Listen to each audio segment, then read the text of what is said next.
so that you have a 2FA, a two-factor authentication. Increasingly, we will have a 3 or 4-factor authentication, where you have to triangulate between multiple separate independent sources. And it won't just be like call your bank manager and release the funds, right? So this is where we need the creativity and energy and attention of everybody, because defense, the kind of defensive measures, have to evolve as quickly as the potential offensive measures, the attacks that are coming.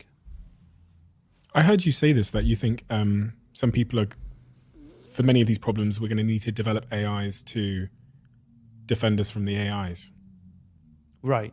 We kind of already have that, right? So we have automated ways of detecting spam online these days.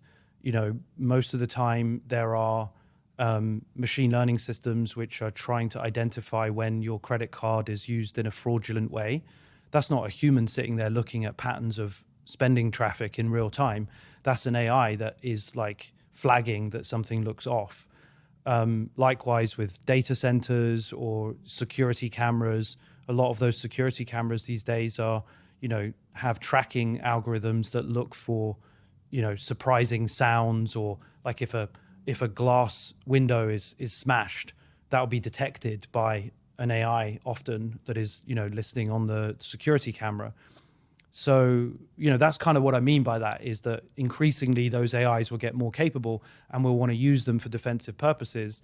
And that's exactly what it looks like to have good, healthy, well-functioning, controlled AIs that serve us. I went on one of these large language models and said to me, I said to the large language model, give me an example where an artificial intelligence takes over the world or whatever and just results in the destruction of humanity. And then tell me what we'd need to do to prevent it. And it gave me this wonderful example of this AI called Cynthia that threatens to destroy the world. And it says the way to defend that would be a different AI, which had a different name. And it said that this one would be acting in human interests, and we'd basically be fighting one AI with another AI.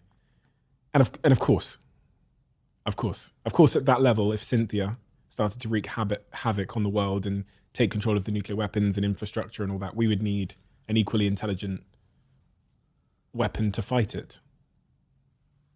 Although one of the interesting things that we've found over the last few decades is that it so far tended to be the AI plus the human that is still dominating. That's the case in chess, in Go, in other games. In Go, it's still... Yeah, so there was a paper that came out a few months ago, 2 months ago, that showed that a human was actually able to beat the cutting edge Go program, even one that was better than AlphaGo, with a new strategy that they had discovered. You know, so obviously it's not just a sort of game over environment where the AI just arrives and it gets better.